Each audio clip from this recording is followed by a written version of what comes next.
Declaro aberta a sessão.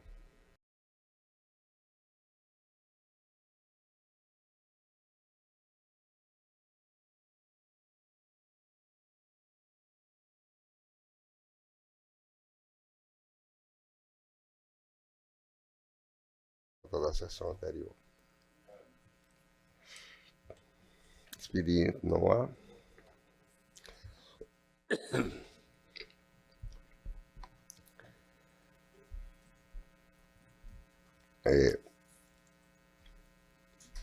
A presidência propõe voto de boas-vindas à doutora Jeane Marinho, que acompanhará a presente sessão. Todos de acordo? Os doutores Ibanez e Eduardo Pinheiro integrarão a Câmara nos processos de ampliação. Proposições e comunicações de embargador expedito.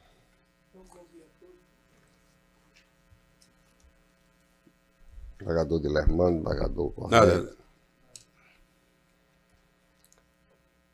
Na ordem de preferência, eu informo aos colegas e aos presentes que não vou poder participar da sessão amanhã toda em virtude de problemas de saúde, com crise grande de garganta e dificuldade de falar e enfim.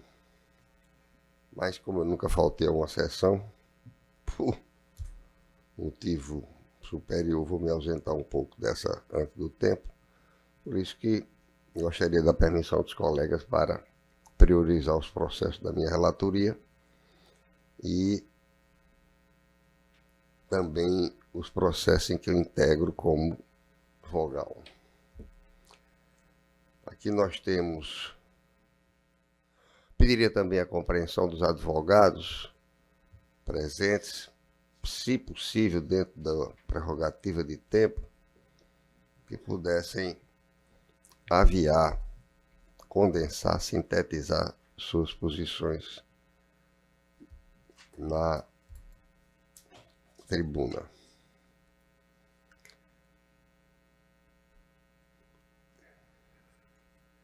Tem o doutor Tiago José do Carmo, de Lima, 2 processos comigo e um com o desembargador Expedito e outro com o desembargador Expedito. Está presente, doutor Tiago? É a questão da Unimed. O tema, doutor Tiago, é o 1, o 16, o 12 e o 19. Isso. É o 1, 6, o 12 e o 19. 1, 6, 12 e 19.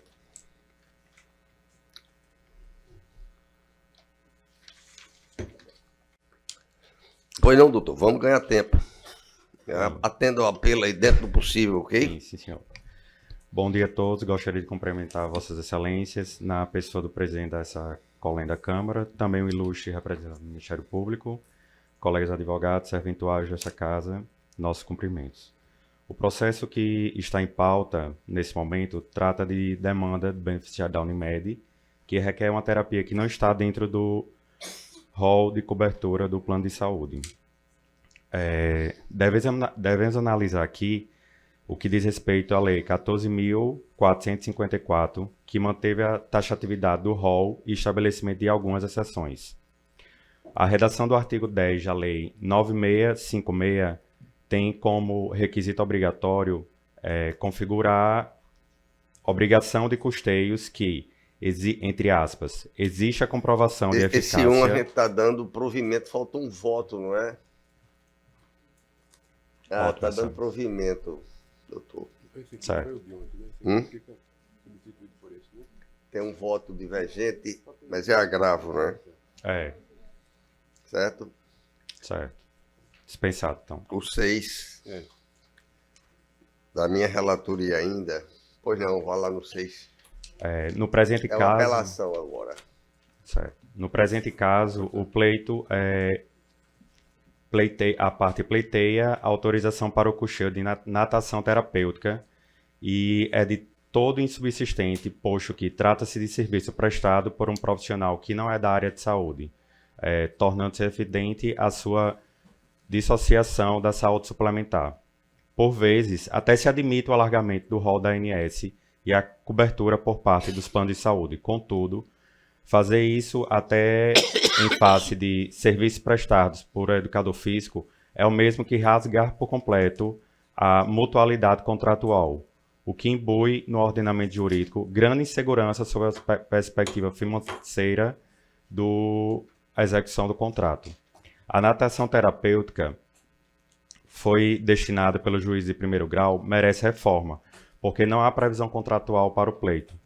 Com fundamento, posso mencionar inclusive o parecer técnico 25 da ANS, em que explicitamente exclui a obrigatoriedade deste tipo de terapia.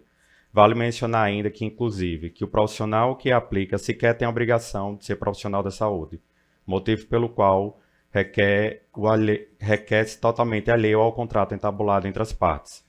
Por isso, vem requerer o provimento do apelo da Unimed.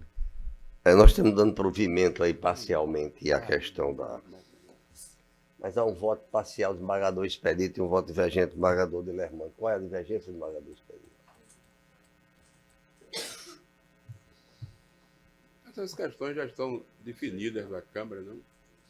A cobertura de... Não, natação, Vossa Excelência está dando. Natação terapêutica. Não? Não. Então está acompanhando meu voto? Então a divergência de esmagador expedito. Então aqui não está constando de maneira adequada no quadro, sabe, desembargador Guilherme? Esmagador expedito, qual é a divergência?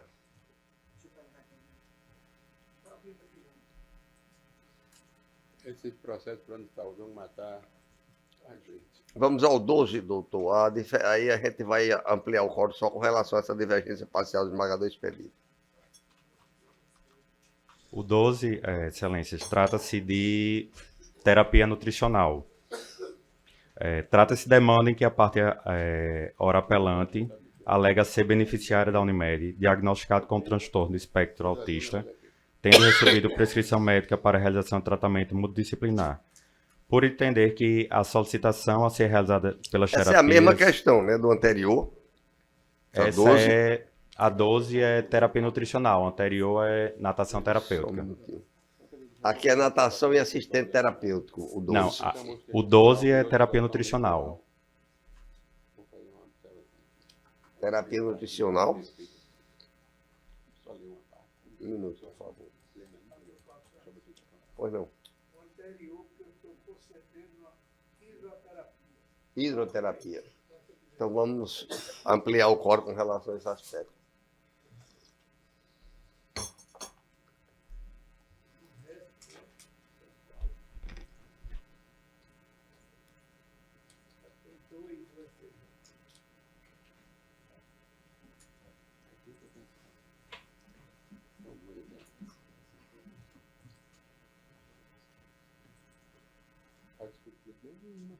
Aqui no 12, doutor, pelo que consta, é Laura Alvim Tribúcio.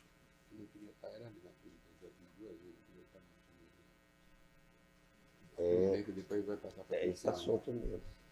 Fui pedir 2 vezes, a terceira fica para você. Aba. Não tem aqui nutrição, não. Terapia ocupacional, fonoaudiologia, aba.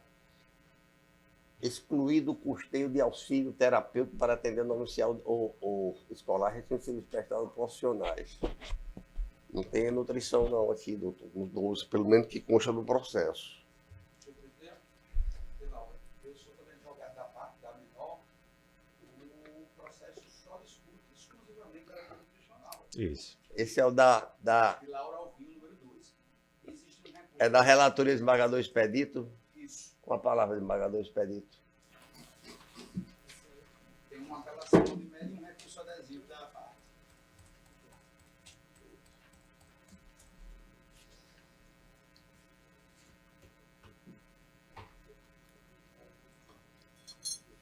O 12 eu não voto, os outros 3. Vossa Excelência, pode fazer a defesa do 12, porque a advogada Certo. expedito.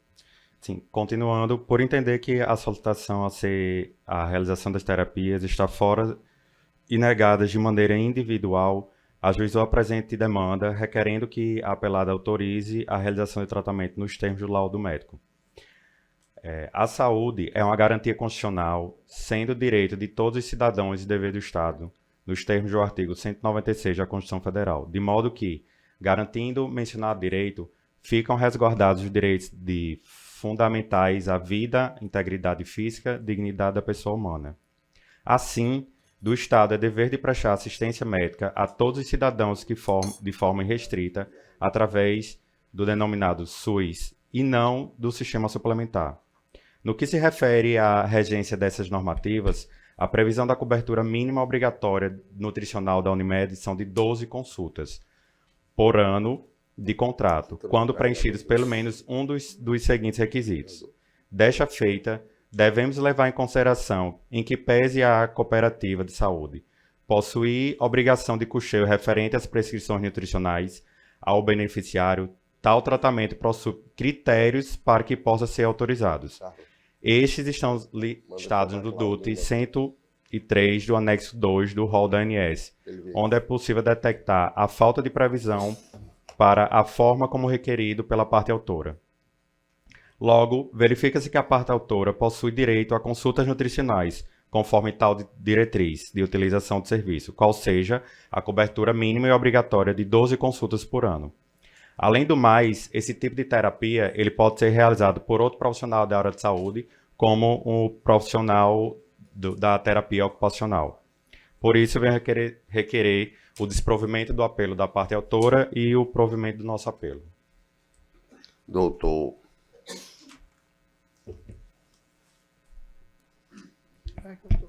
Você entendeu?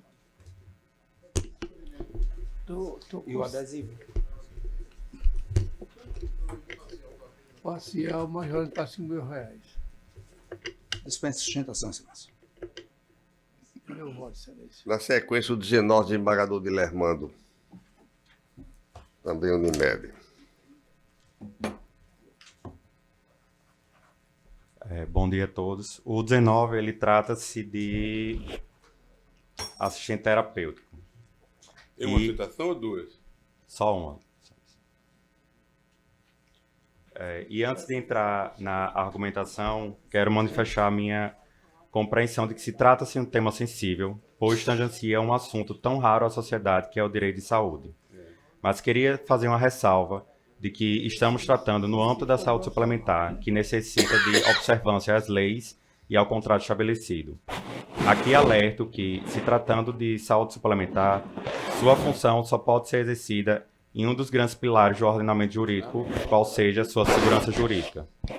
Então, a saúde suplementar só existe enquanto existe segurança jurídica que lhe dê base para a existência, pois não se pode entender que é responsável por garantir o direito universal à saúde, quanto à sua obrigação e manifestamento dos entes federativos. Tá dando aqui, não tá? Parcial, né?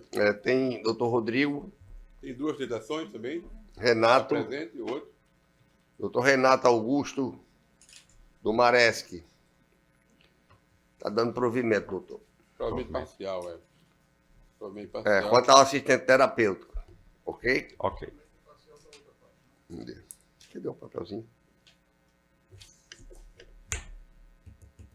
Conheço parcialmente o recurso. É da parte. Não é provimento do credor parcialmente.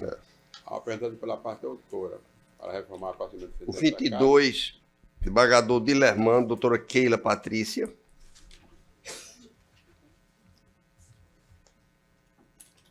Está presente, doutora Keila? O 22, porque eu vou priorizar os processos que eu integro. O da senhora é do desembargador Expedito, vai ser em seguida. Ok, doutora?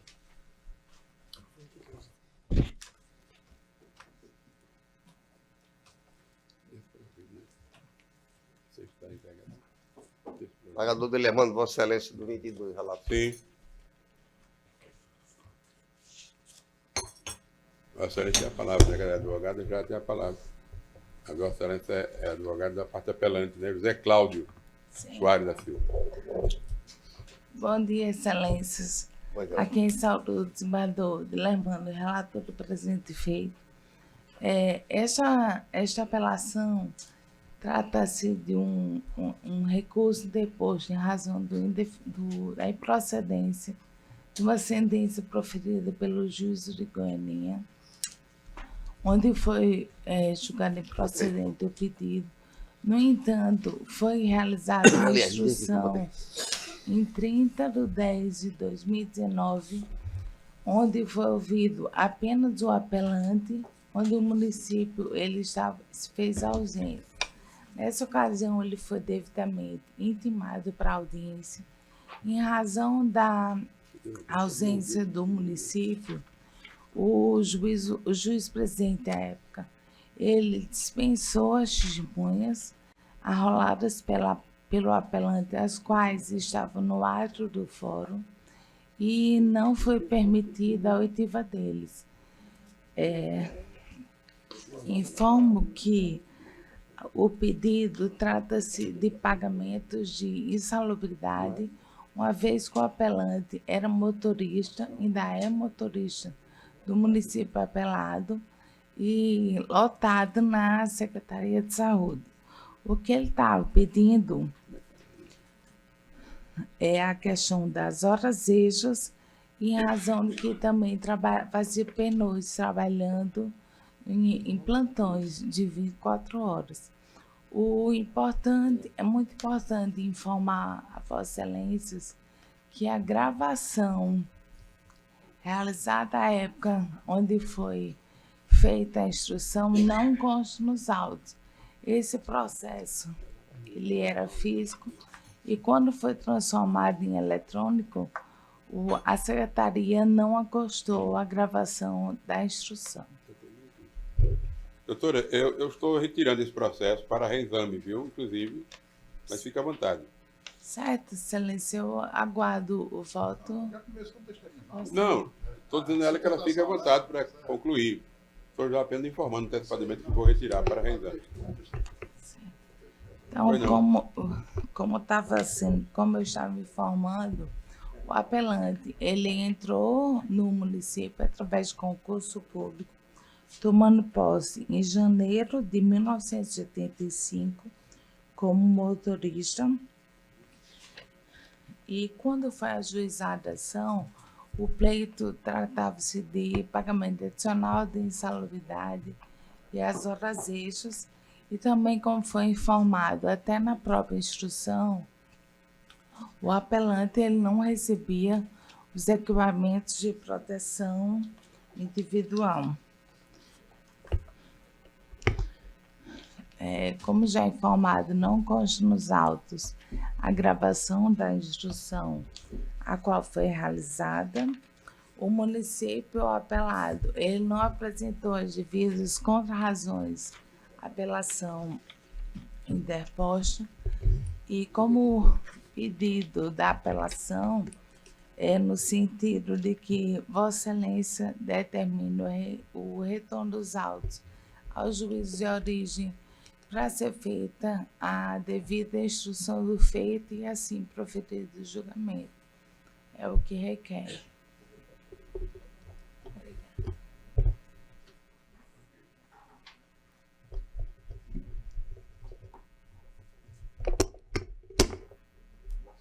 Na sequência, o processo de relatoria do desembargador Expedito, o 10 da pauta, doutora Adriana Fernandes.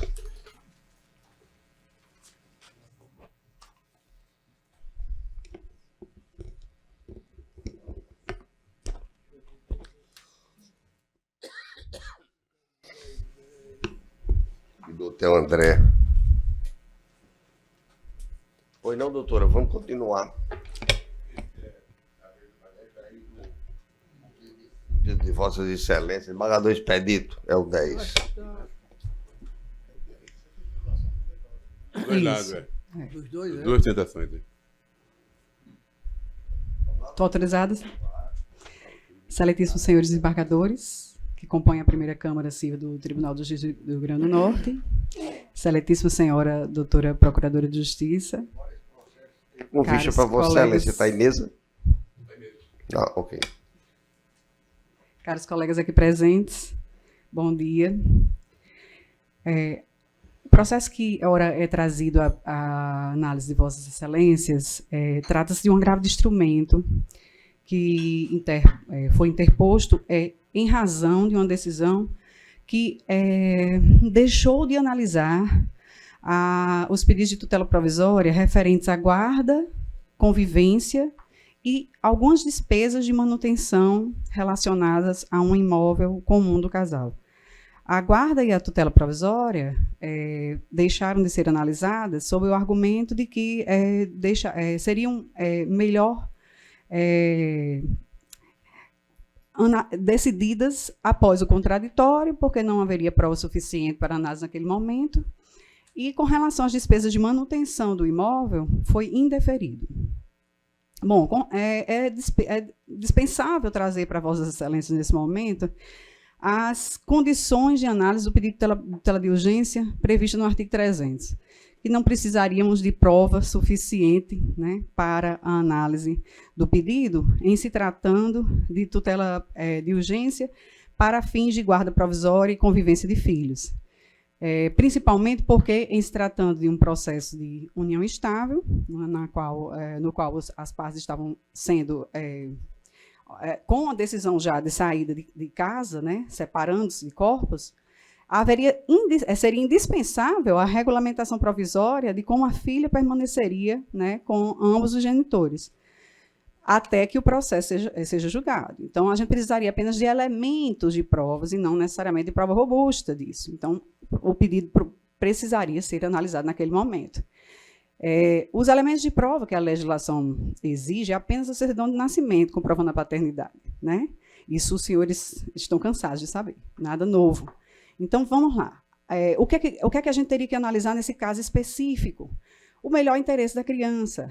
E nesse caso aqui, uma pré-adolescente, que tem quase 11 anos de idade, e que ela tem um anseio pela convivência mais intensa e mais ampla com o pai.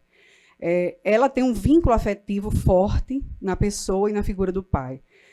Ela tem no pai a pessoa de segurança, tendo em vista que esse pai, durante a constância da união estável, foi a pessoa com quem ela conviveu mais intensamente nos aspectos cotidianos. Era esse pai que cumpria todas as obrigações relacionadas às tarefas escolares, levava e buscava na escola, dava a ela todo o apoio emocional que ela precisava nos momentos de medo, né?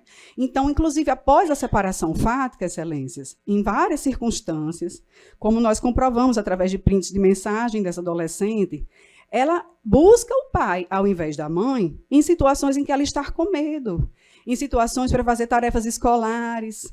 Ela pede ao pai para o pai ajudar, ela liga, ela manda mensagens. Em várias e várias situações aconteceu isso. Por que não buscar a mãe? Isso é uma prova do vínculo mais forte traçado com o pai.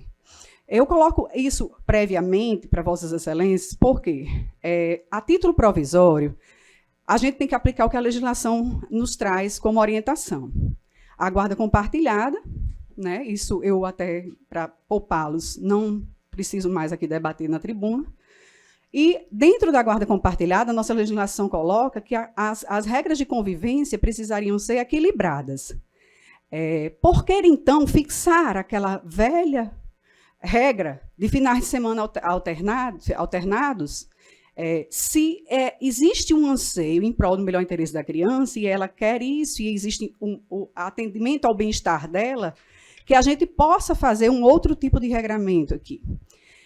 O nosso pleito, Excelências, no agravo, é que, uma vez que ambos os genitores estão aptos ao exercício da guarda, vai ser fixada a guarda de forma compartilhada, que essa convivência seja mais ampla e que a gente faça de forma alternada. As semanas, com a segunda-feira estabelecida como dia de troca. O pai, ao sair de casa, alugou um imóvel que fica somente a 300 metros da casa onde a família residia, o apartamento onde a família residia. E essa filha tem ido para lá já, costumeiramente, apenas aos finais de semana alternados, porque é o que a mãe permite ultimamente, já que a gente não tem um regramento estabelecido pela Justiça, mas ela tem estado bastante habituada a esse novo lar, e inclusive é próximo da casa dela. Então, não há nenhum tipo de justificativa para a restrição dessa amplitude de 2 residências.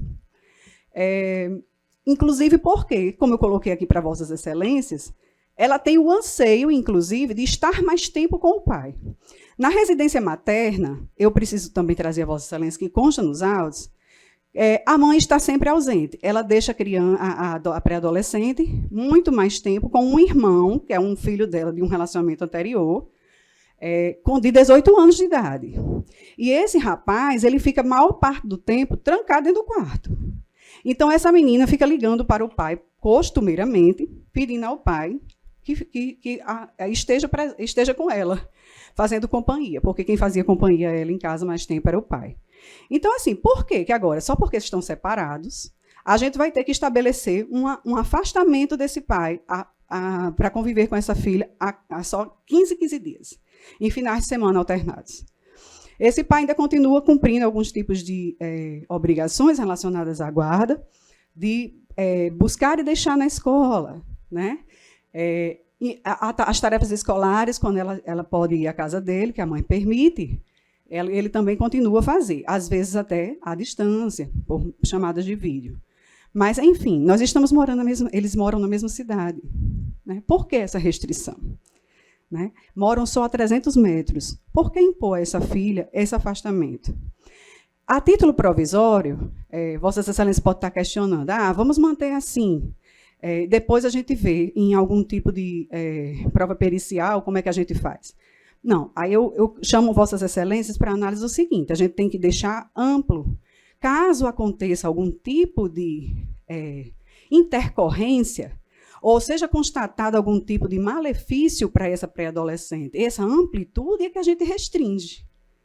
O raciocínio que a legislação traz é dessa forma. Por que restringir a convivência se ambos os genitores têm esse mesmo direito de ter os filhos em sua companhia de forma ampla?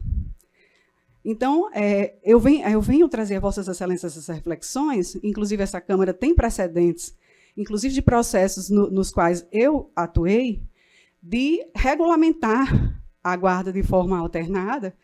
Eu aplaudo, inclusive, porque isso é um grande avanço no direito de família, nós estamos vendo isso em vários tribunais do país, porque na legislação não traz o lar de referência. Esse lar de referência nós viemos aplicando na prática, nas decisões judiciais. Mas não existe um lar de referência estabelecido pelo legislador. Em alguns casos, é preciso, sim, estabelecer uma alternância de casas para que possa assegurar o melhor interesse da criança e do adolescente de conviver amplamente, como a legislação estabelece, com o pai e com a mãe. E permitir que seja cumprida essa convivência ampla, como era na constância do casamento ou da união estável. O outro ponto do agravo, Excelências, é mais simples, simplório, eu já estou concluindo, diz respeito às despesas de manutenção do imóvel. As partes, o casal, o ex-casal, só possuíam um único bem em comum, um imóvel, e esse imóvel é financiado. Foi proposto à agravada que ela desocupasse também o imóvel, que eles alugassem, com esse aluguel pudessem suportar as despesas de manutenção do imóvel e também suas próprias moradias, agora em lares individuais. Porém, ela optou em ficar residindo nesse bem. Ela tem a mesma formação profissional do agravante, ela é advogada, ela é jovem, ela é saudável, e ela quis ficar residindo nesse imóvel. Então, nós pleiteamos no agravo que, se assim ela deseja, que ela permaneça custeando, então, as despesas de manutenção desse bem. A taxa de condomínio, o IPTU, e a prestação do financiamento, porque, senão, caracterizaria enriquecimento ilícito, caso o agravante permanecesse com a obrigação de pagar também a prestação do financiamento desse imóvel, em prol de uma partilha futura, que também ela se beneficiaria. Esse também é um pleito trazido no agravo, que foi indeferido pelo juiz de primeiro grau, e nós, então, com base nesses aspectos, pleiteamos a Vossas Excelências. Sim, eu gostaria ainda de pontuar, Excelências, me perdoe que eu quase esquecia,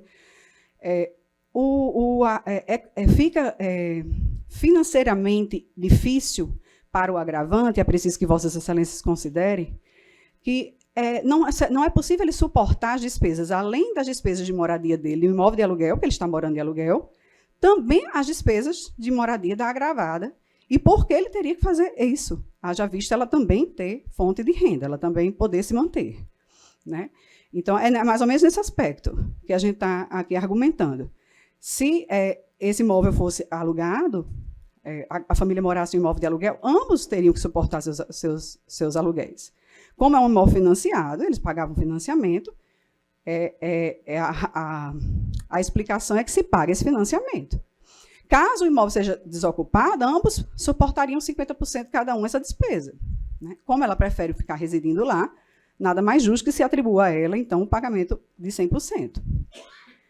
Então, com base nesses argumentos, Excelência, eu venho requerer a essa Câmara que dê provimento integral ao agravo.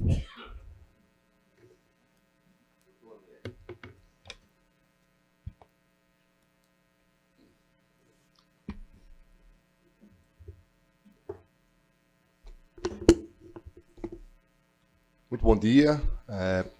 Embargador Cláudio Santos, presidente desta Câmara, desembargador Dilermando Mota, desembargador Expedito Ferreira, desembargador Cornélio Alves, doutora Jeane Guedes, satisfação em encontrá-la aqui nesta Câmara.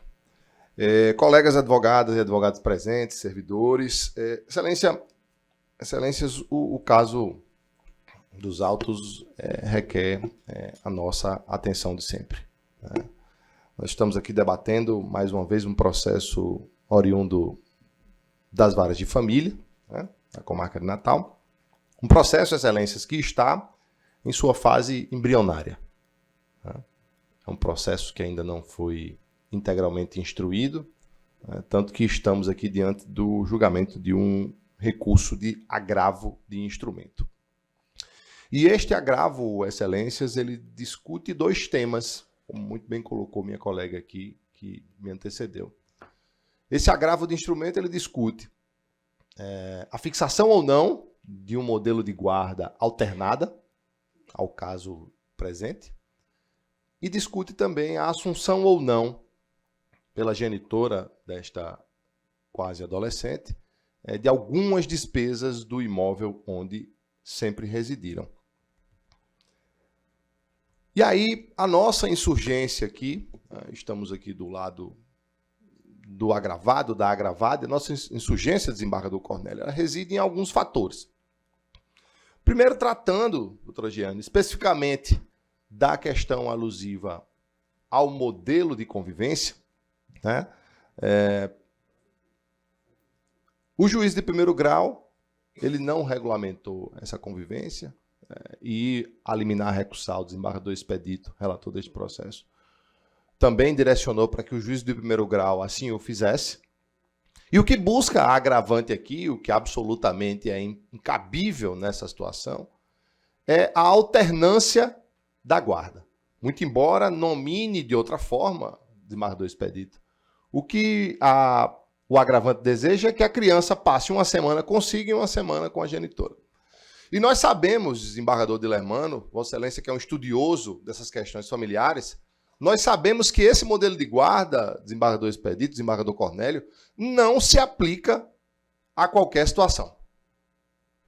Não antes, desembargador Dilermando, de que seja realizado o competente e necessário estudo psicossocial, que não aconteceu no presente caso. Como eu vou imaginar e aplicar um modelo que é exceção e não é regra, sem que eu tenha uma base técnica, porque não somos técnicos, somos advogados, Vossa Excelência, magistrados, procuradores de justiça, para dizer que a alternância de residências, que busca o agravante fazer vigir no caso concreto, é o melhor modelo. Esse processo tem quase um ano, e há um ano, esta criança, quase adolescente, vem convivendo de forma absolutamente satisfatória, desembargador Dilermando, com o genitor, como não poderia deixar de sê-lo. Estar com o pai em finais de semanas alternados, Excelência, estar com o pai na semana regular, quando este vai buscá-la nas atividades escolares e extracurriculares também. Então não há aqui, excelências, mitigação do direito de convivência. Nem tampouco desse direito que é próprio da criança de estar com o pai. O fato é que nós não podemos, não apenas pelo fato, doutora Giane, deste processo encontrar-se numa fase embrionária, sem, repito, realização de estudo psicossocial. Mas também por este modelo de alternância semanal de residências ser um modelo absolutamente combatido no âmbito do Poder Judiciário. Eu fiz questão de juntar decisões nas contrarrazões do agravo, as quais Vossas Excelências têm absoluto conhecimento. Nenhuma delas recomenda este modelo alternado de convivência. Sem que a criança, desembargador Dilermano, tenha um lado de referência, como sempre teve. Então, esta situação, no status quo, não demanda, não permite a fixação de um modelo alternado de guarda, alternado de convivência. Vale salientar que alguns pontos colocados aqui na tribuna, pela minha colega, brilhante colega que me antecedeu, eles decorrem, desembargador Expedito, desembargador Cornélio, desembargador Dilermano, desembargador Cláudio Santos, de prova, mensagens, prints de mensagens acostadas nos autos de um agravo de instrumento, que é um recurso preparado, o nome já diz, ele é instrumental, ele é preparado quando eu interponho, juntado depois das contrarrazões. Muito embora essa prova não desdiga nada do que aqui coloquei até agora. Mas apenas para as Vossas Excelências tenham a percepção de que nós não podemos fundar um julgamento com base nessa prova acostada após as contrarrazões em um recurso de agravo de instrumento, sem que a outra parte tenha tido a oportunidade de sobre ela se pronunciar. Esse é o primeiro ponto das contrarrazões do agravo. O segundo aspecto, desembargador Expedito, diz respeito ao custeio pela hora agravada de despesas que sempre foram, desembargador Expedito, sempre foram assumidas pelo hora agravante. E desembargador Cláudio Santos, processos de família, muitas vezes, eles trazem para a gente algumas circunstâncias muito peculiares. Porque são aqueles processos em que, quando se discute questões materiais, a gente sempre tem um paradoxo entre quando você ou quando estamos todos juntos, sob o mesmo lado, tudo. Mas na hora que um decide não mais conviver com o outro, nada. Alguém que sempre custeou essa despesa, alusiva, acho que, ao condomínio, à prestação do financiamento habitacional, as despesas de moradia, e abruptamente, porque deu-se fim fático ao relacionamento, passa a não ter mais condição de fazê-lo, passa a não ter mais o desejo de continuar custeando as despesas da residência onde mora a sua própria filha.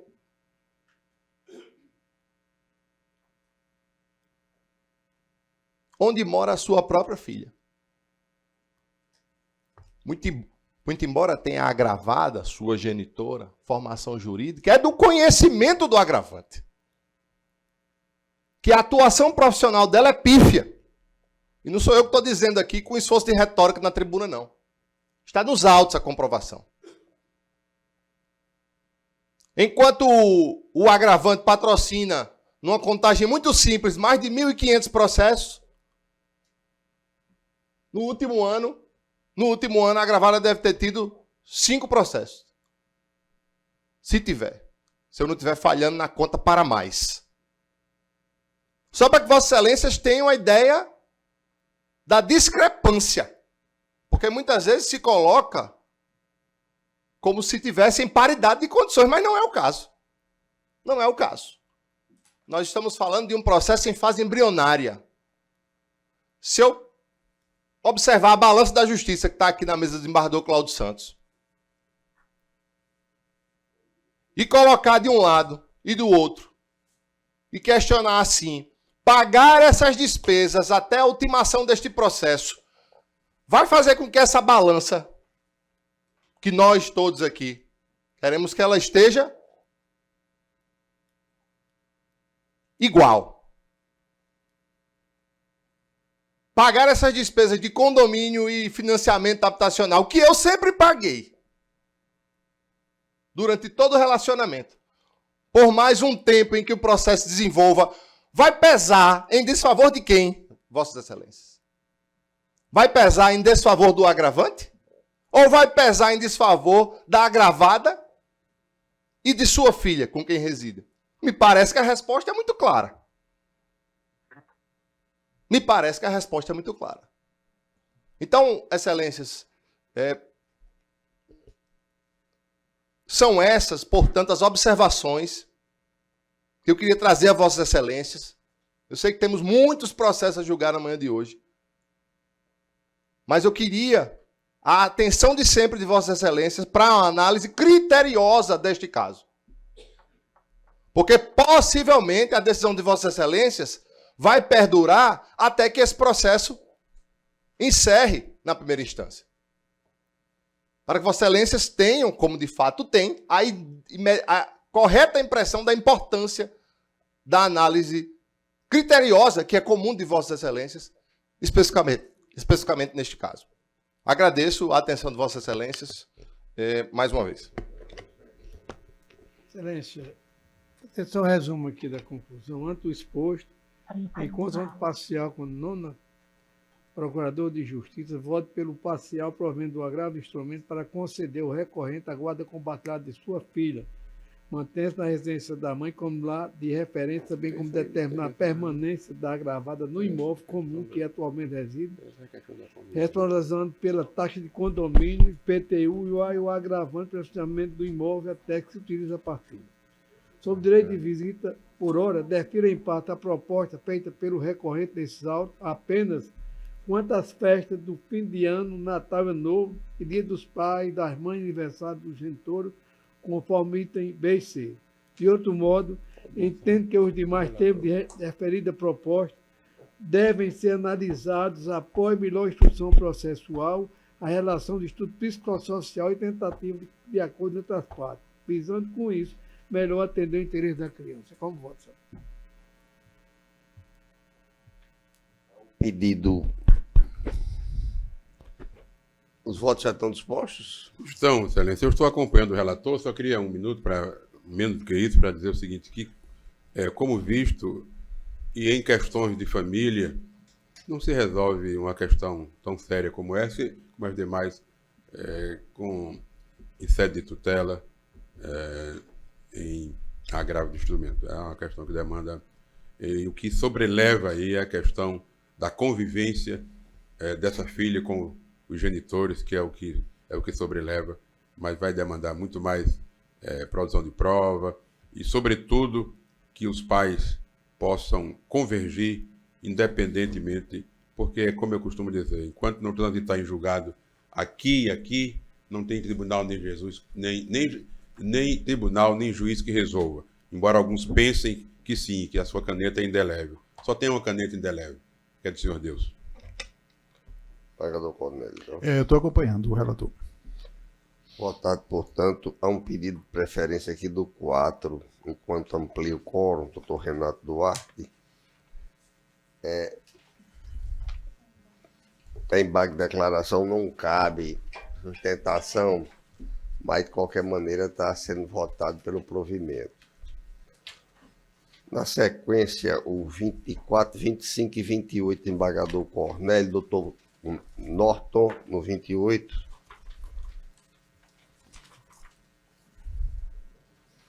O 28 é outro assunto. Sim.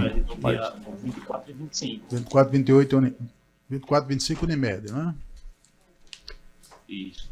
Unimed, votado favoravelmente ao Unimed 28. Vamos, doutor, 28?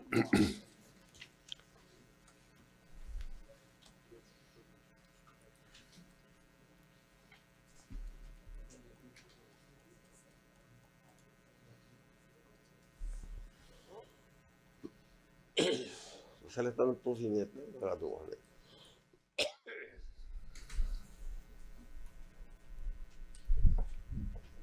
Bom dia. Pode seguir, doutor. O senhor fala pelo sindicato? Pelo município, Pelo excelência. município? Não, então eu estou julgando os pedidos improcedentes. Não sei se os colegas aí... Procedente? Improcedentes. Perfeito. Estou Pelo aqui... conhecido e provimento da remessa necessária da apelação civil para julgar improcedente os pleitos inaugurais. Inaugurais. 28, não é isso? Perfeito. Obrigado. E aqui está a unanimidade. Ok, obrigado, senhor. Há o pedido também de preferência, não de defesa, no cabo, no 34, questão de ordem, 34.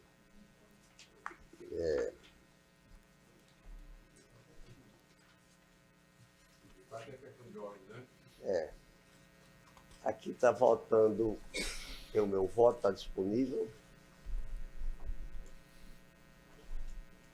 E O meu também está disponível.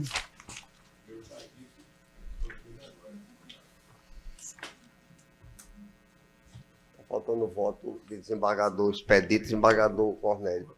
Não, o meu já está no sistema. Não, Cornélio está. É de Lermando. Desculpa.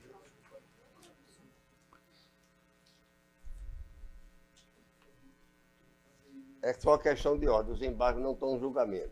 É, só questão de ordem. Pagador Expedito.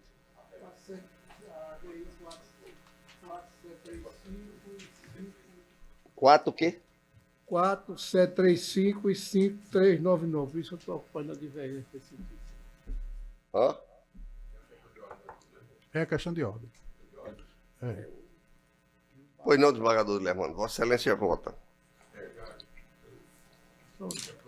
O meu voto, eu tenho um desembargador, o meu divergente.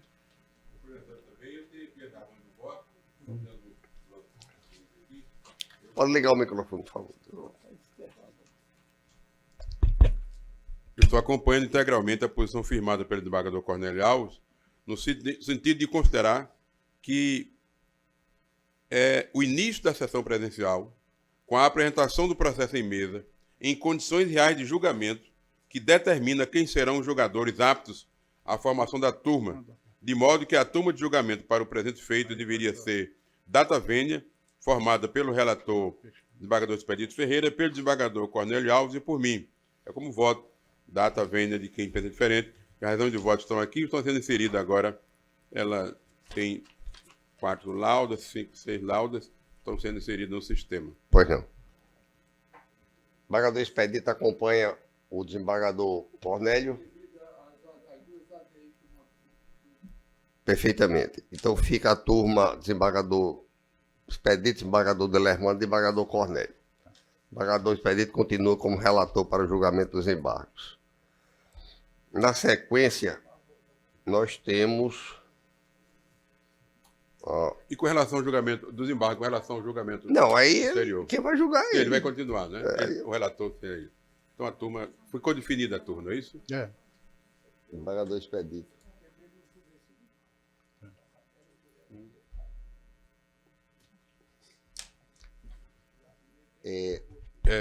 Presidente, Nós temos... Só um minutinho. Pois não, excelência. Isso vai... Data venda tem que reabrir prazo, né? Porque o meu voto foi acompanhando Vossa Excelência. Então, data venda tem que reabrir prazo. Ele vai, Outro julgamento. Não, dos embargos, não estou falando dos embargos, estou falando do... Não, mas não é dos embargos, veja bem. Os embargos foram posteriores ao julgamento. O julgamento posterior, ele tem um extrato de ata dizendo um julgamento que não vale data vênia. O extrato de ata está dizendo o seguinte: a primeira Câmara, por maioria de voto, conheceu e julgou parcialmente o recurso nos termos do voto vencedor, vencido o relator. Mas esse extrato de ata não corresponde. Isso muda. É, porque de acordo com foi definida agora, né, a turma, ela deve ser julgada por essa turma. Correto. Que foi formada agora. Mas então não, tem que haver rejulgamento. Mas tem que retroagir, não é? Eu entendo. Não vamos julgar acho os que o embargos, relator né? vai... Né? Correto. Mas o caso, eu acho que seja justamente isso. É fundamental isso. Bom, concluído o julgamento, não cabe considerações, doutor, por favor. É questão de ordem, não cabe considerações. mas eu não dou a palavra a Vossa Excelência.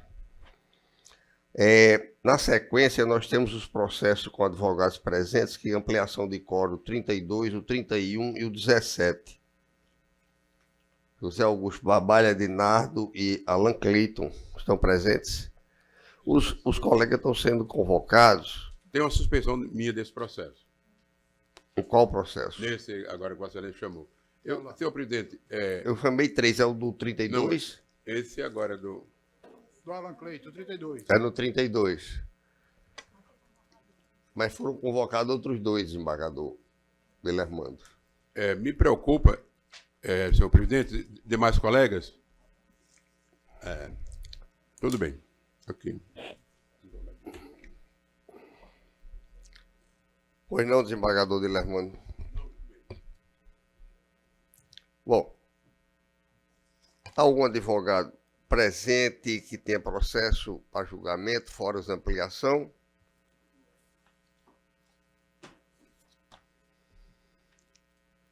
A FIA foi? Então, nos processos com presença virtual, embargo de declaração do 2 não cabe, Adriana Cunha Lima. O 3, Augusto Maranhão.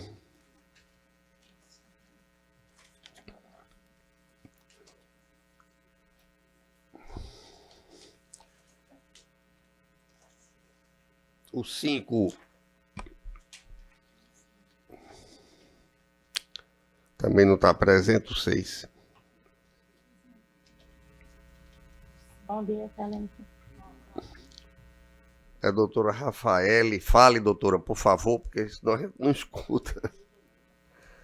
Aqui é a doutora Adriana Vanderlei. Estive no processo da pauta, né? Não seria a minha vez, não, amor? Na ordem sequencial? Eu estou chamando a doutora Rafaele Teixeira da Câmara. Bom dia, a doutora Rafaela está presente, sou eu. Doutor, aqui o processo, nós estamos dando provimento parcial para reduzir os danos morais para 10 mil. Somente isso, mantendo a sentença nos demais termos.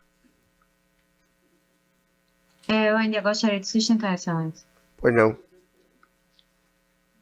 Bom dia a todos, ilustres embargadores.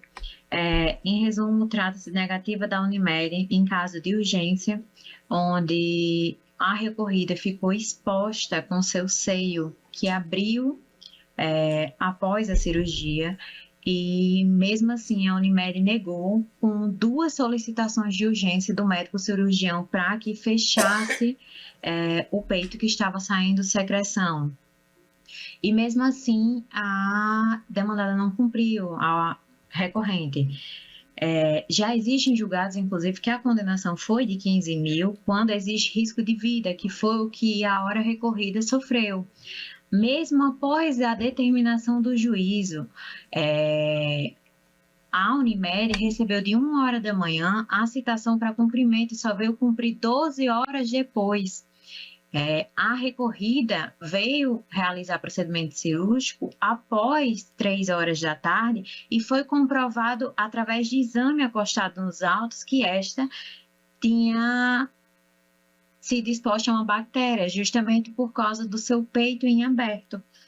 Então, por correr risco de vida, e também por sempre o plano de saúde deixar o consumidor, o cliente, o consumidor, nessa situação de risco, eles sempre fazem essa negativa indevida, chegando até muitas vezes ao cliente falecer, o que não foi o caso, graças a Deus, mas sempre coloca nessa situação de negar e o cliente pleitear no judiciário para mesmo assim ficar sempre nessa condição de risco de vida, que foi o que aconteceu no presente processo. Existem laudos médicos fundamentando, existe a foto do estado de saúde da paciente, da recorrida e também da bactéria que que ela pegou por causa da exposição do seu seio em aberto. Mesmo que o cirurgião tivesse por diversas vezes tentado fechar, mas necessitava de intervenção cirúrgica. O prazo de urgência e emergência, todo mundo sabe que é de 24 horas. O plano tenta alegar que tem que ter carência mínima de 180 dias, o que não é verdade. Sendo assim, para que seja desprovida pelo não provimento da apelação, mantendo assim a condenação em danos morais de R$15 mil, porque seria uma forma também punitiva e para que os planos de saúde tenham mais cautela nesse tipo de negativa, evitando assim tantas mortes, que é o que acontece hoje em dia. Como anunciei a Vossa Excelência, está a unanimidade do processo. Na sequência, Obrigada. doutor Luiz Felipe Campana.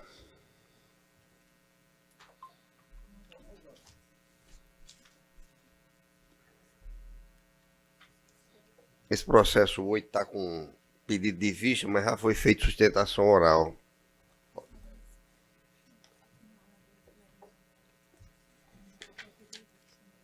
O 8, desembargador de Lermano, vai pedir vistas ainda.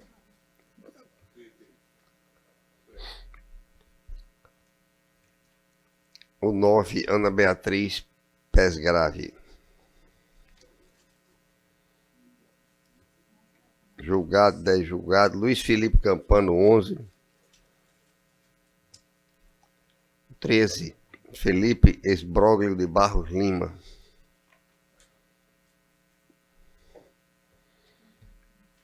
11, o Dagno Sandro Bezerra Câmara.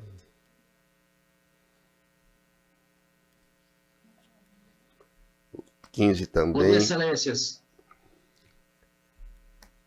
11 e 14, Excelências. Valesca contra Iperne. Nós chamamos esse processo, doutor. 14 e 15. Como é o nome de Vossa Excelência, por favor? O Dagno Sandro Bezerra Câmara. Pelo que consta aqui é o 14 e o 15 da pauta, Excelência.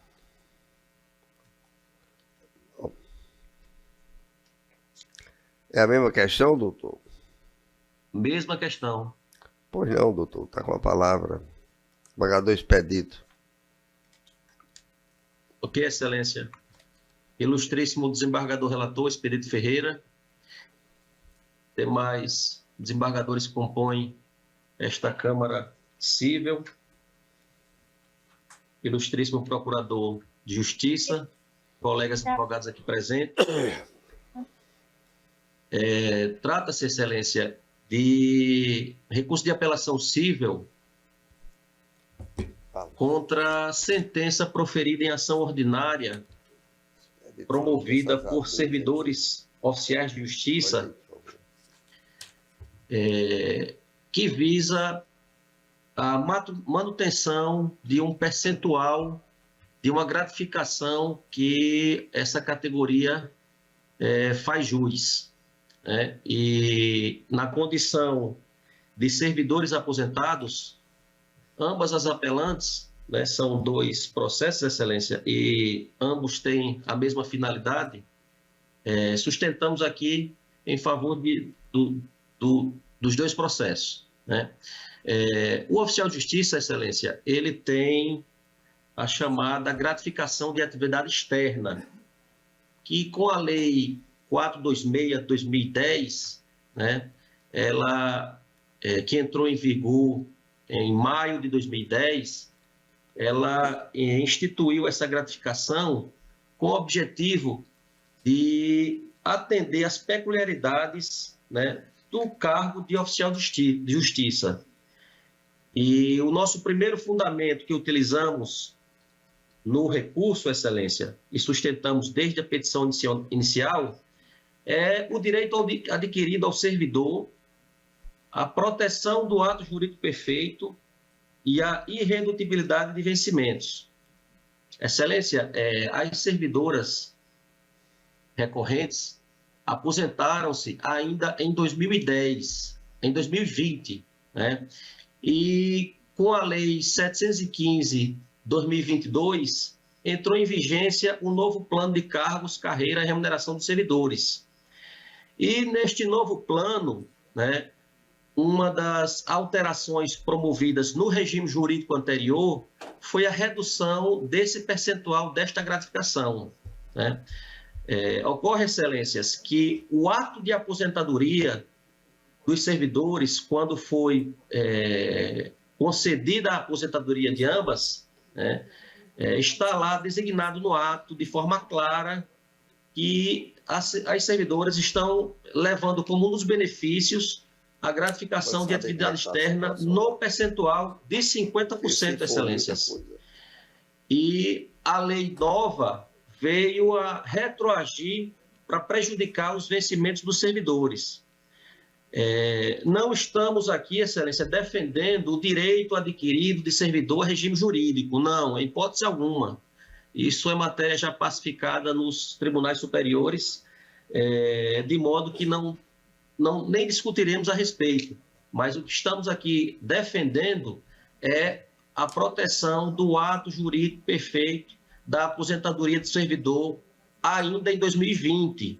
Né? E como Vossas Excelências sabem, a lei que deve ser analisada no ato de aposentadoria é a lei vigente no tempo da aposentadoria, né? De modo que a nova lei ela prejudicou o servidor afrontando esse ato jurídico perfeito, né? Acrescentando essa nossa sustentação, Excelência, claro que não cabe defesa a regime jurídico, direito a regime jurídico do servidor.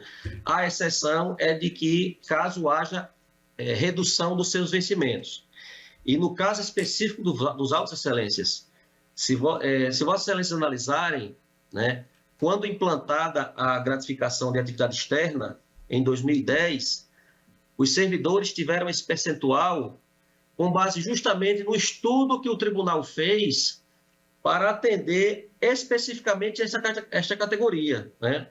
E peço vênia a Vossas Excelências para ler aqui, inclusive, a justificativa do projeto de lei quando criou esta gratificação, né? O anteprojeto visa retificar a situação da classe dos oficiais de justiça, que atualmente percebem vantagem única intitulada gratificação de transportes, que, embora tenha esta designação, tem caráter indenizatório. Desta forma, estes profissionais que estejam em gozo de licença maternidade de saúde ou de férias não percebem este valor que até pouco tempo compunha a sua remuneração. Como ocorre em outros tribunais, o oficial de justiça deve perceber cumulativamente a gratificação de atividade externa com indenização de transportes, sendo a indenização de transportes destinada essencialmente a indenizar os gastos do oficial de justiça com a locomoção, no cumprimento dos mandados, aquela destinada a remunerar e a gratificação de atividade externa é destinada a remunerar os profissionais que exercem uma atividade externa de risco e supostamente sujeita a variáveis desencadeadoras de ansiedade e estímulos estressantes fora dos patamares corriqueiros. Excelências, diversamente dos demais servidores do Tribunal de Justiça, o oficial de justiça tem uma atividade específica, justamente esta atividade externa. E esta gratificação é justamente para atender essa peculiaridade deste servidor. Ela inicialmente veio em substituição à gratificação de risco de vida. E, notadamente, Excelências, quando ela foi implantada, estudou-se esse percentual justamente para compensar essas situações, de modo que, apesar do ilustre entendimento do magistrado de piso, que não houve redução dos proventos, nós entendemos sim que houve, né? A manutenção do valor global vencimental foi justamente em razão de que a Lei 715 de 2022, ela trouxe o reajuste da database dos servidores. E com a unificação, com a extinta gratificação de técnico de nível superior, a GTNS, ao salário base, todas as demais gratificações, como o quinquênio, passaram a incidir no valor maior. Então, em razão disso, Excelência, a gratificação de atividade externa, que, no caso das apelantes, era em torno de R$ 3.290, passou a ser R$ 1.300, Excelência, houve sim perda salarial, e ainda mais numa situação de aposentadoria, como Vossa Excelência sabem, que é quando mais o servidor precisa de sua remuneração, e principalmente porque todos estes servidores, Excelência, quando se aposentam, ele não tem qualquer outra atividade. Então, nós entendemos, Excelência, que houve sim redução da gratificação destes apelantes, e com base nesse entendimento, pedimos provimento ao apelo para julgar procedente os pedidos da inicial, Excelência. Pagador, expedito.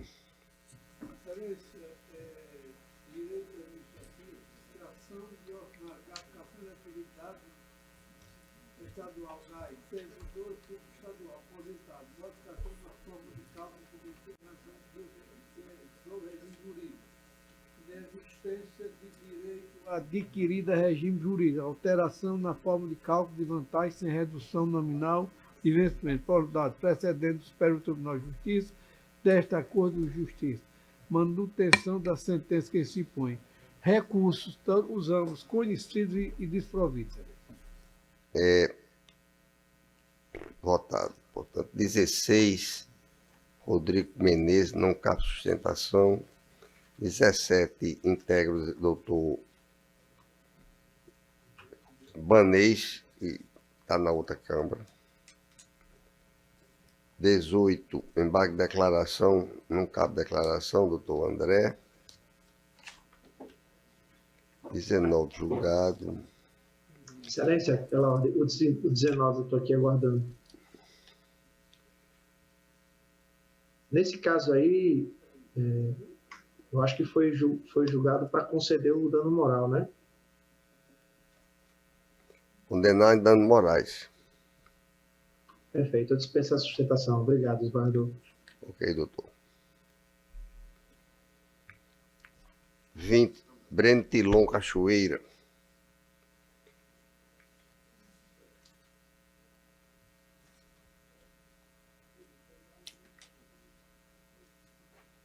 Doutor Breno. Julgado. 21, Maria Isabel Costa Fernandes Rego. Aqui, desembargador. Embargador Guilhermando Mota. 21. Sim, Excelência. Pois não? Com a palavra. Claro. Pronto. Bom dia a todos. Cumprimento todos os nobres desembargadores. Em nome do relator, colegas advogados, representantes do Ministério Público e serventuários que aqui estão presentes. Cuida-se de uma apelação civil interposta contra uma sentença da terceira vara civil da comarca de Mossoró em uma ação de indenização por danos morais e materiais, onde julga procedente o pedido autoral para condenar a parte ré, pontual empreendimentos e construções LTDA, a quem estamos representando, a pagar a importância de R$ 32.567,55 a título de lucros cessantes e o pagamento de R$10.000 de danos morais. E aqui eu queria me limitar, até mesmo pela minha incapacidade hoje de falar muito, dois pontos principais que merecem atenção desse tribunal. A responsabilidade pelo atraso trata-se de um atraso na obra.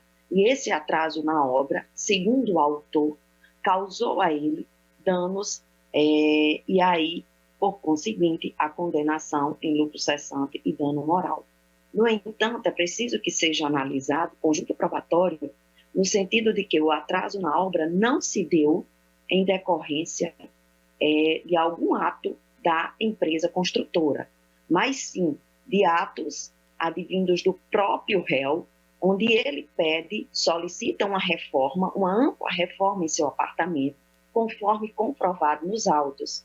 E essa reforma, em face da demora na conclusão dessa reforma, também não foi possível que a sua unidade fosse entregue conforme estava no contrato. Então, é preciso que o tribunal enfrente essa situação do atraso, quem deu causa ao atraso na obra, porque é esse realmente o ponto, digamos assim, a ser analisado e que daí vai decorrer a inexistência, do lucro cessante e, por conseguinte, do dano moral.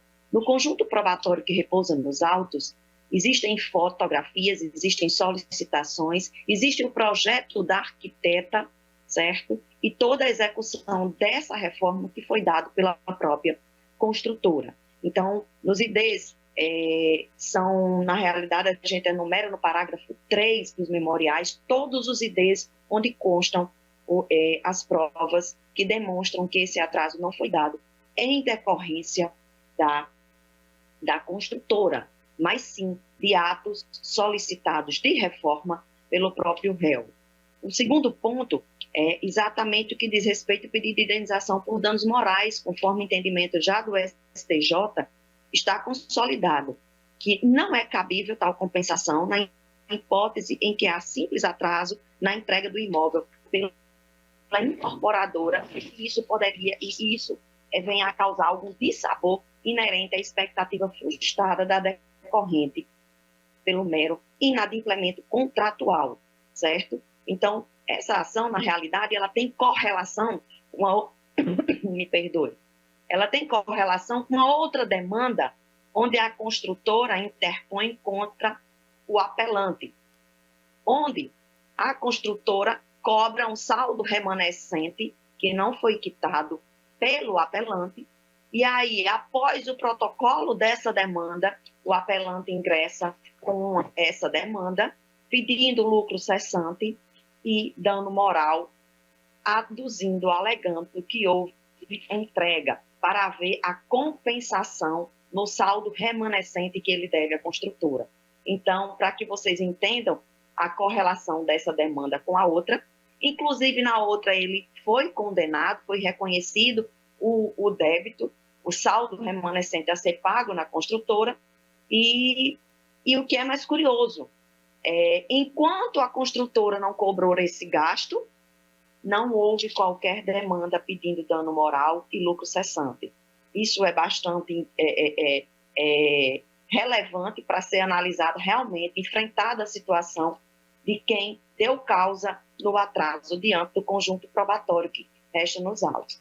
Então, em face da curta explanação que aqui fizemos, nós pedimos que seja decretado o provimento da pretensão recursal, modificando a sentença de ID 89.11.0161, por ausência de fundamento jurídico e material que embase a condenação do apelante em lucros cessantes e danos morais pleiteados pelo recorrido na exordial.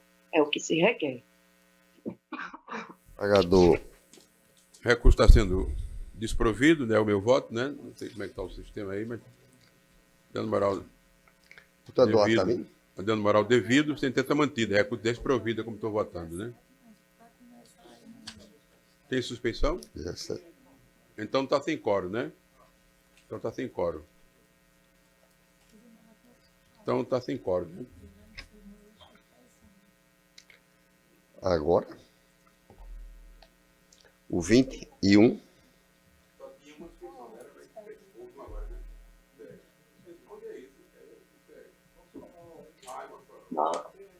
Nobre presidente, está sem quórum, ficará para a próxima sessão. Perfeito. Porque tem perfeitamente. Então, o processo não foi julgado. É o 21, não é? 21. É o 21. Tinha uma suspensão, foi feita uma outra agora, então o processo não foi julgado. É impedimento do desembargador expedito. Nós estamos esperando o doutor Eduardo para julgar os processos com ampliação de quórum. Na sequência, o 18. Eu gostaria de saber se a ampliação ainda vem nessa sessão em decorrência da minha situação de saúde, para me ausentar da sessão. Pois não, doutor. Eu só gostaria de saber se a ampliação ainda vem nessa sessão ou apenas é na próxima para eu poder me ausentar. A senhora pode contactar depois a secretaria, por favor, tá? A doutora Jaqueline. O 17, relatoria desembargador Guilhermando, houve a colocação dos preliminares. Vamos julgá-la agora. Determinou a retirada para reexame. Agora, com a ampliação do quórum, eu já tinha votado, e as novas questões levantadas pelo desembargador Cornélio, Vossa Excelência está com a palavra para falar na ampliação do quórum.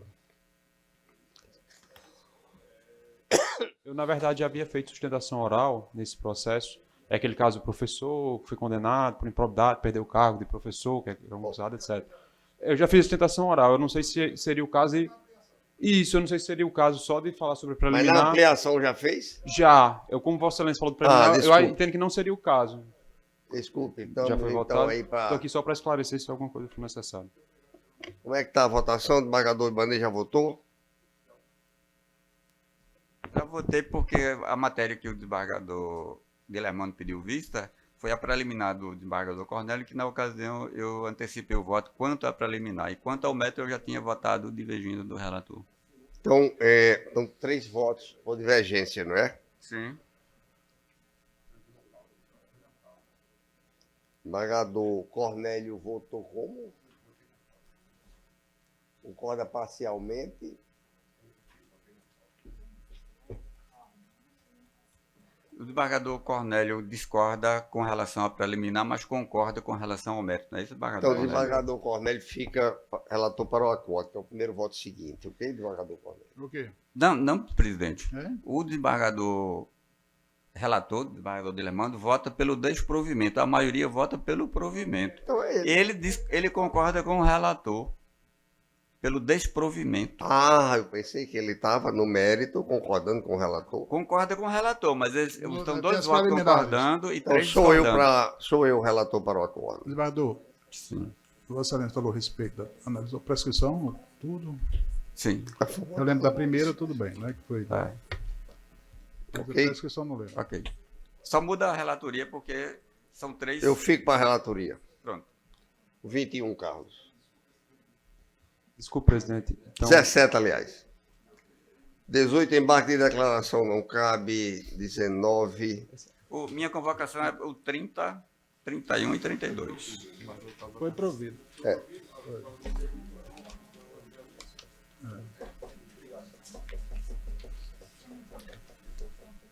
Mas não tem ampliação, porque falta do doutor Eduardo.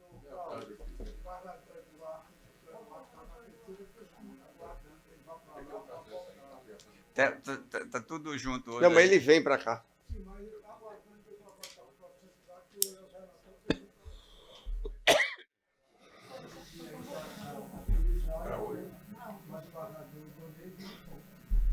Aí eu não resolvo. Hein? Aqui eu tenho pelo menos 3. 30, 31 e 32. Eduardo está na terceira? Eduardo está na terceira Câmara. Vamos julgar o 31, que é só o desembargador Ibanez. Certo. 31, doutor Edinardo, é? Vossa Excelência vai fazer a sustentação na ampliação?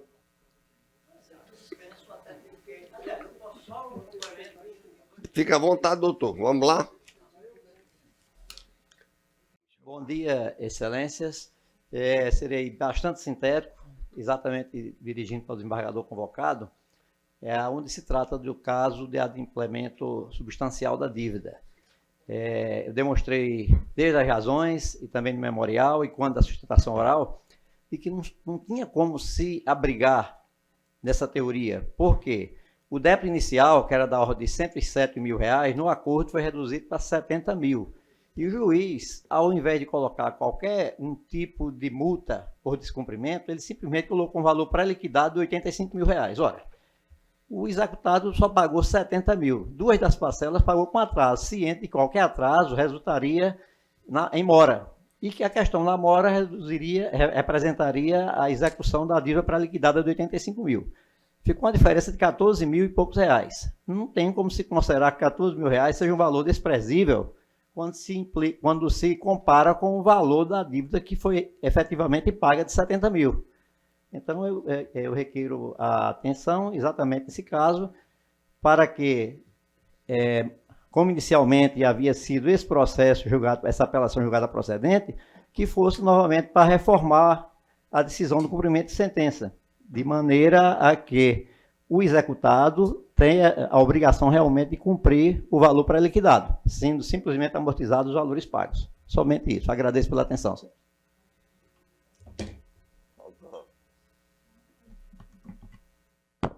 Já votou, desembargador? Já, presidente, mas o que eu considerei é que o atraso das duas parcelas, uma foi, segundo o voto do relator, pagador do Lermando, uma foi apenas de um dia. E a outra parcela, mais adiante, atraso de 2 dias. Eu concordei com o voto do relator. Obrigado. Maioria. Agora nós vamos a...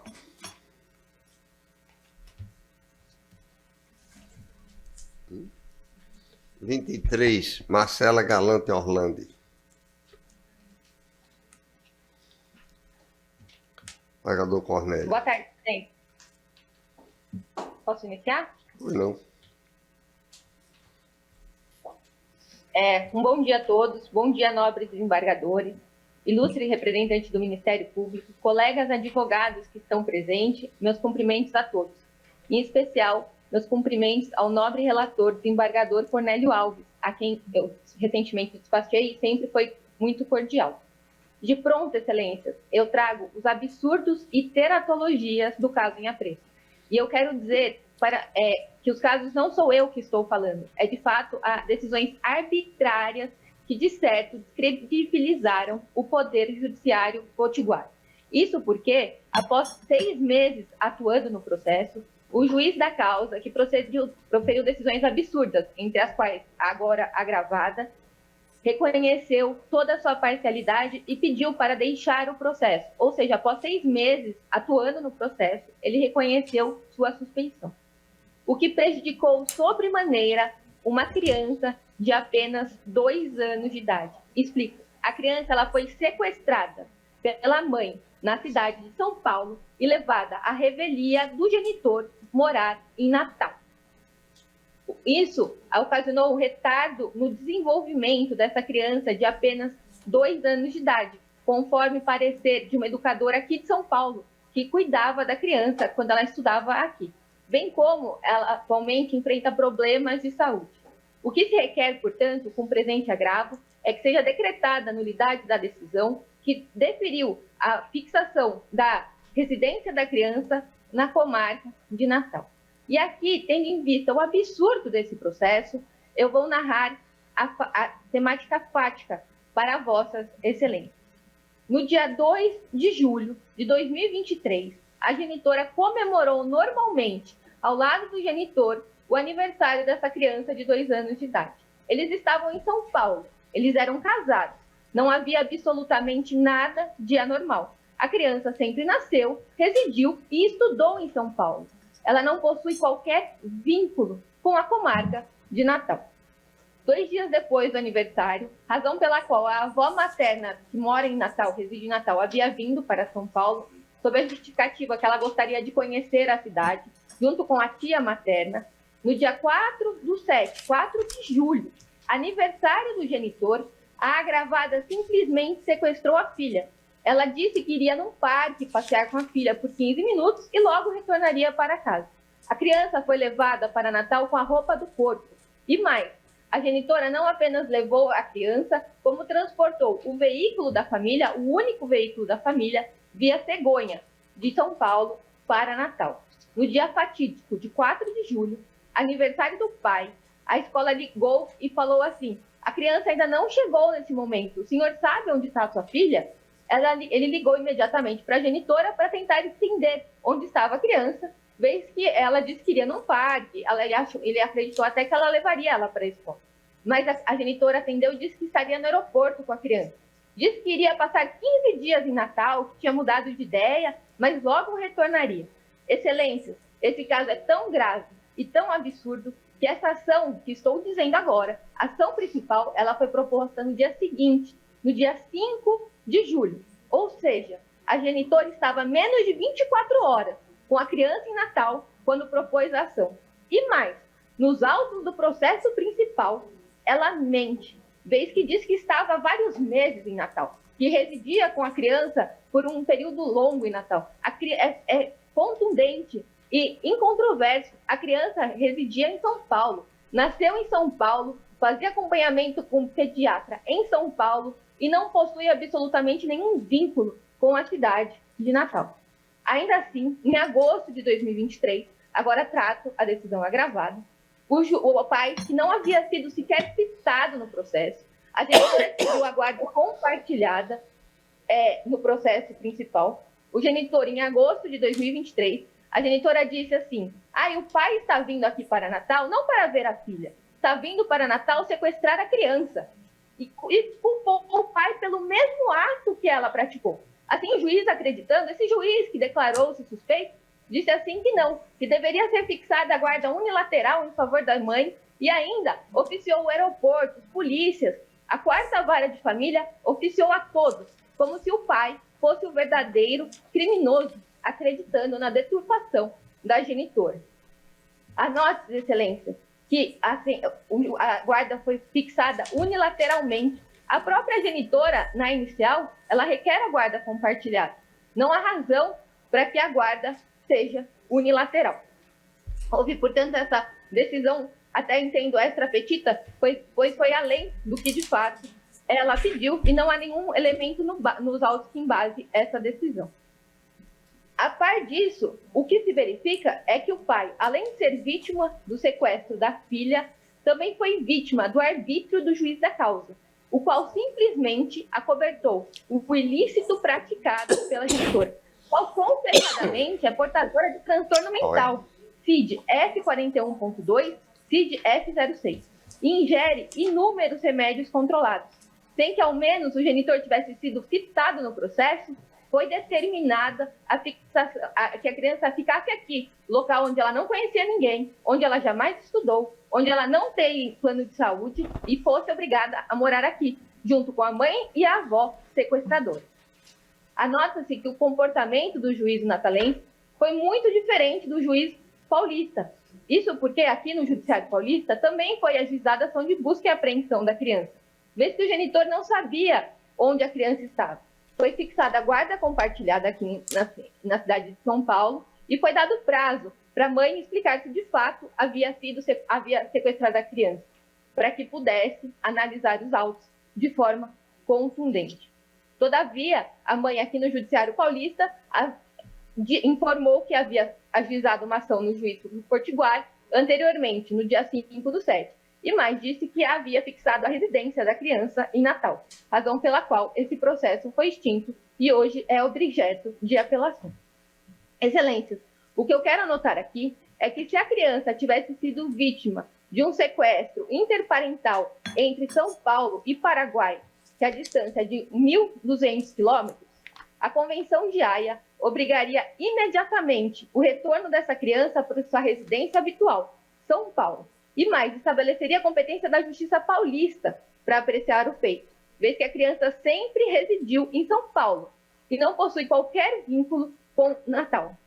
Todavia, de forma teratológica, tendo em vista que o sequestro aconteceu dentro do próprio país, o qual tem dimensões continentais, vez que de São Paulo até Natal são 3.000 quilômetros, portanto, o dobro da distância entre o São Paulo e Paraguai, não foi feita qualquer medida protetiva dessa criança. A criança, ela se manteve com a mãe sequestradora, com a avó sequestradora e com a tia materna, que também reside em Natal, numa comarca que ela não conhece ninguém. Em síntese, o que se denota dos autos é que essa criança ela residia confortavelmente em São Paulo e lá detinha quarto próprio. Estudava em escola bilíngue no meio período, plano de saúde pago pelo genitor. Hoje, o genitor, ainda que pague pensão, a genitora não contratou qualquer plano de saúde em favor da criança. Quando o genitor pagou o plano de saúde e descontou do valor da pensão, a genitora imediatamente entrou com execução de alimentos, disse que ele pagou a menor. Hoje ela reside com a avó materna, com quem não tem nenhum vínculo afetivo. Ela sempre residiu em São Paulo. A avó materna sempre residiu em Natal e ajudou a sequestrar a criança do lar.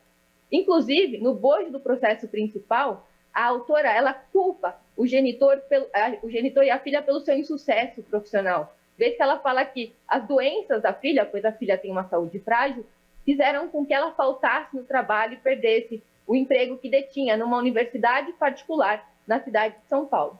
Contudo, o que se depreende dos autos é que a genitora é acometida com grave transtorno mental, tanto que após a demissão não conseguiu mais emprego em qualquer lugar em São Paulo, tendo em vista os inúmeros episódios psiquiátricos. A par disso, conforme depoimento acostado ao autos da babá da criança, anota-se que a genitora não ficava em casa, ela passava o dia inteiro fora. A sua maternagem é completamente irresponsável. Isso se extrai do próprio fato de sequestrar a própria filha. Quem que sequestra a própria filha com a roupa do corpo, abandona o lar, deixa todos os pertences da criança no local, não leva brinquedo, não leva itens básicos de higiene, leva a criança para o aeroporto como se fosse uma simples bagagem e altera a residência da criança para que ela perca completamente o contato com o pai. Atualmente, a mãe é investigada por crime de ameaça e perseguição em face do genitor. Isso porque quando ele estava em Natal no final do ano para visitar a filha, a mãe costurou no fundo falso da bolsa de fraldas um dispositivo rastreador para ficar perseguindo o genitor e a filha enquanto ele estava em São Paulo, o que constitui o crime de estupro. Para que essa mãe sequestrou essa filha, se o que fez foi retardar a educação, pois hoje ela é matriculada numa escola que ela fica até 11 horas diárias, ela prejudicou a saúde da menor que está desassistida de plano de saúde e mais, obriga a conviver com a avó sequestradora. Nessa senda, o que se requer é que a criança de apenas 2 anos e meio, atualmente, tendo em vista o lapso processual, ela retorne para o local onde nasceu e residiu.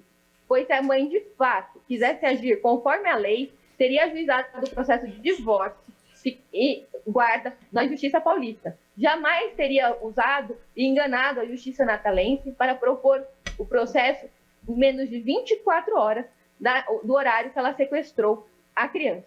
A genitora incorreu em todos os atos da lei de alienação parental, inclusive a alteração de domicílio sem o consentimento do genitor.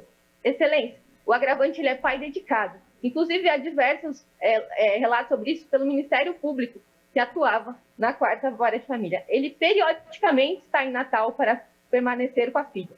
O que tem se revelado um reiterado drama por parte da genitora.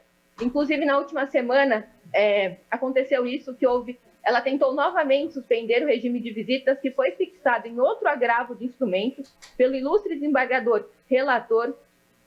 E nesse bojo desse agravo de instrumento, um outro agravo de instrumento, ela passou a peticionar, inovando em grau recursal, tão somente para ver suspenso o direito do genitor, pois disse que era seu aniversário e teria direito de passar o aniversário com a criança. Excelência, ela sequestrou a criança do domicílio de São Paulo no dia do aniversário do genitor. Ele não conseguiu comemorar o aniversário com a criança. Cabe enfatizar, portanto, que o pai detém todos os requisitos necessários para cuidar da criança. Tanto que foi ele sempre aquele que cuidou da criança. Tendo em vista os transtornos mentais da mãe, ela pouco ficava em São Paulo. Ele se cuida de um professor conceituado do Colégio Bandeirantes de São Paulo, ele laborou lá. Hoje ele é proprietário de uma empresa de gamificação e é uma pessoa com flexibilidade de carga horária. Quando a criança estava em São Paulo, ela estudava meio período. Hoje ela chega a ficar 11 horas na escola. É imprescindível anotar que a agravada sequer contrarrazou o recurso. O mesmo se diga nos autos do processo principal, em que, com a devida vênia e respeito, o juiz da causa, aquele que se declarou suspeito e se recusava a despachar ou atender juízes que não fossem da comarca de São Paulo, por exemplo, ele Ele passava diversas decisões a favor da genitora, sem ao menos ela se manifestar no processo. Aqui, novamente, a agravada não contrarrazou o recurso. O juiz da vara, novamente, se declarou suspeito, pois ele convalidou reiteradamente os atos alienadores da genitora. Chegou até mesmo a suspender o regime de visitas do pai, em absurda arbitrariedade. O que se requer, portanto, é que seja reconhecida a nulidade absoluta da guarda unilateral, para que a criança, pelo menos, tenha assistido à sua educação e saúde pelo genitor. O que se requer é a reversão da guarda, com a fixação da guarda também unilateral em favor do pai, para que a criança retorne imediatamente para o seu domicílio habitual em São Paulo, pois não há qualquer vínculo da criança com a cidade de Natal. Por fim, o que se pleiteia é que até o término do processo, caso não sejam acolhidos esses pedidos, que a criança fique alternadamente entre um mês em São Paulo, um mês em Natal, desde que ela só Vossa Excelência tem 1 minuto para terminar, por favor. E, por fim, o que se requer, Excelência, é que seja decretada a decisão da decisão agravada, tendo em vista que não respeitou o contraditório e a ampla defesa. Anota-se que, embora o juiz da causa tenha reconhecido sua suspeição em janeiro, o processo tão somente foi redistribuído agora para a quinta vara e já anotado inúmeras irregularidades no feito. Portanto, Excelências, o que se requer, em suma e a cabo, é que essa criança retorne para casa. Obrigada. Relator. Trata-se de um agravo de instrumento como uma contradecisão do juiz de primeiro grau que diferiu a tutela de urgência que garantiu à mãe a guarda provisória e o direito de visita ao pai.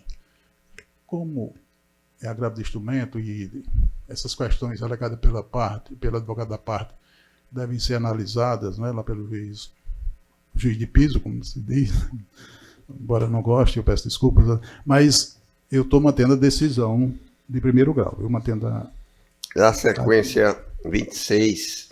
Esmador, falta o voto de Vossa Excelência, Esmador Cláudio Santos. Pelo menos aqui no meu painel. Eu estou acompanhando Vossa Excelência. Então fica unanimidade mantendo-se a decisão. Não adianta estar absolutamente relocando essa criança. Vamos esperar. 24 e 25, o 26 não tem mesa. 27, Fábio Roberto Kunze. Presente, Excelência. Esse é do doutor Cornélio. 27, Vossa Excelência está dando provimento, né, desembargador Cornélio? Hein? Sim, consonância com o parecer ministerial, vota-se pelo conhecimento e parcial provimento do recurso. Para anular a questão 87, né? Determinar o cômputo dos pontos relativos a ela no boletim do recorrente. Ok, doutor Fábio. Excelência, foi só 87? Só 87. Excelência, se me permite fazer a sustentação oral, eu gostaria. Pronto, fica à vontade. Excelência, no primeiro momento, pedir desculpa por fazer a sustentação oral. Eu sei que só atrapalha o bom andamento do judiciário. Peço 1000 desculpas de antemão. Só que, Excelências, o próprio Ministério Público concorda com a anulação da questão 80 e 92. A 80, Excelências, o conteúdo que caiu na questão ele é posterior ao edital. O edital foi de novembro de 2020 e a questão é de uma lei de janeiro de 2021. O próprio edital é expresso que o conteúdo que cai nele é só até a data da publicação do edital. Eu concordo com Vossas Excelências que eu deveria saber esse conteúdo por conhecimento jurídico, mas pela literalidade da lei e do edital, conteúdos a partir da data do edital não deveriam cair naquele concurso ali. O concurso, Excelência, que por sinal foi vítima do inquérito policial número 14 da DECOR aí do Rio Grande do Norte, onde candidatos pagaram R$100 mil para ter acesso ao gabarito, por isso que a nota de corte saiu tão alto. Excelência, o Ministério Público ainda concorda com a anulação da questão 92. Eu colacionei ali nos últimos eventos, Excelências, 4 acórdãos do Tribunal do Rio Grande do Norte, exatamente as mesmas questões de fato e de direito desse concurso. 2 deles foram do plenário e um deles da própria primeira Câmara. Então, Vossa Excelência, não anulando a questão 92, estão indo de encontro ao que o plenário do próprio Tribunal de Justiça do Rio Grande do Norte decidiu nessa mesma questão, Excelência. Mesmas razões de fato, direito, mesmo concurso, tudo. E a própria primeira Câmara também já decidiu pela anulação dessa questão. Com relação à questão 86, Excelência, eu colacionei 20 precedentes de colegiados, 20 apelações. 4 delas, Excelência, são do plenário do Rio Grande do Norte também, desse tribunal. Então, em 4 alternativas diferentes, o pleno do tribunal decidiu pela anulação dessa questão. E um deles, que eu colacionei também, é a primeira Câmara, Excelência. Então, tanto a questão 86, 87 e 92, são dezenas de precedentes do tribunal anulando essas questões. São pelo menos 4 precedentes em cada uma delas do pleno do Tribunal de Justiça do Rio Grande do Norte anulando essas questões, e pelo menos um da primeira Câmara também anulando essas questões. Dessas 4 questões, Excelência, a única que eu não colacionei precedente foi da 80, que é aquela questão do conteúdo posterior ao edital, porque de fato não encontrei nenhum. Mas é claro que eu entendo que assim, o Rio Grande do Norte tem 167 municípios, 2 poderes, tem mais o Estado em si com 3 poderes, todas as autarquias. Se todo mundo for inflar o judiciário com questões de concurso, Vossas Excelências não trabalharão mais. Eu entendo que já são sobrecarregados, é humanamente impossível fazer o serviço que Vossas Excelências fazem.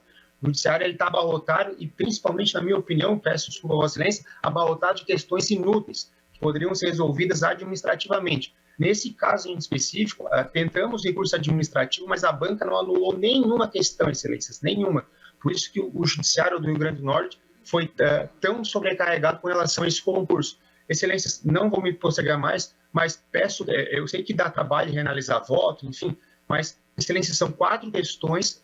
Uma, embora não haja precedentes do Tribunal de Justiça, é uma questão que a resposta é posterior ao edital, uma legislação posterior ao edital em 3 meses, isso fere o edital e fere a legislação. E as outras questões, Excelências, 86, 87, que Vossa Excelência concordou, e a 92, são dezenas de precedentes. Eu fiz uma petição ali no início do mês, colacionando a íntegra de todos esses acordos, já para facilitar o julgamento de Vossas Excelências, não repetir as razões de fundamento, apenas relacionei e colacionei eles na íntegra. São dezenas, inclusive, Vossa Excelência, eu tenho dezenas de colegas que já estão trabalhando, já foram nomeados, então entraram em exercício, fizeram academia, tudo com base nas ações judiciais. Eu, infelizmente, não tive o meu agravo de instrumento provido. O desembargador Cornelius entendeu na época ali que não era o momento, concordo plenamente com Vossa Excelência, mas agora na decisão final de mérito, me dá apenas a questão 87, ele vai contra todos os precedentes desse tribunal, principalmente do pleno, eu foco que o pleno já decidiu isso diversas vezes, e a própria primeira Câmara já decidiu pela anulação de todas essas questões, Excelência. Então, assim, com o devido respeito, uma questão eu ainda fico fora da nota de corte, com 2 eu entraria, que eu tirei 80 pontos, a nota de corte foi 82, mas reforça Vossas Excelências. Vossas Excelências têm precedentes, inúmeros, dezenas, que como eu colacionei ali, que anulam 3 questões, a 86, a 87 e a 92. Vários desses precedentes, pelo menos 4, são do pleno. Então, se possível, eu entendo que dá trabalho, mas se possível, Vossa Excelência alterarem os votos para anular ali essas 4 questões. A 80, que é fora do edital, e a 86, 87 e 92, conforme todos os precedentes que eu já colacionei ali. Excelências, Doutor. obrigado e desculpe o transtorno. Pois não, doutor. Fica à vontade. Vossa Excelência tem a prerrogativa de falar 15 minutos.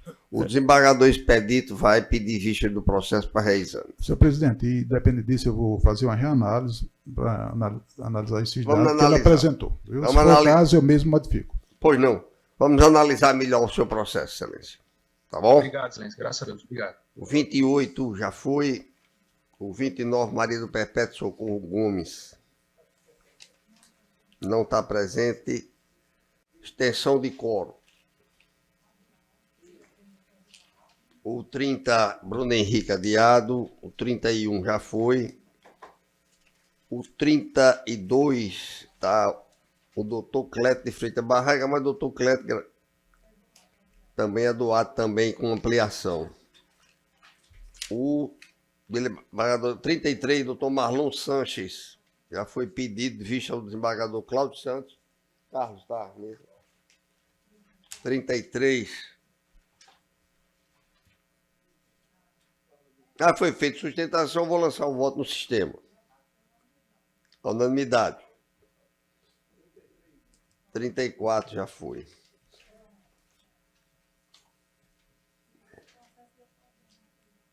O doutora Kalinde Medeiros Pandolfo Santana, embargador ibanês também, e deu problema no PJE, com o doutor Marlon Sanches, no processo do Unibanco contra Unibanco e consórcio Antônio Joaquim Nolá Sobrinho. Esse outro também que já foi julgado. Está com pedido de vistas, né?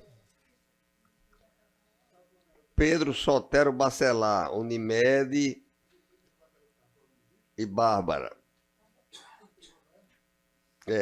Também está com pedido de vistas. Ah, foi.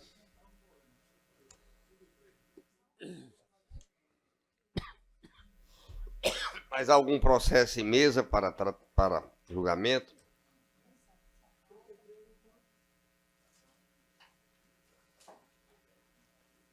Não havendo mais processo, declaro encerrada a sessão.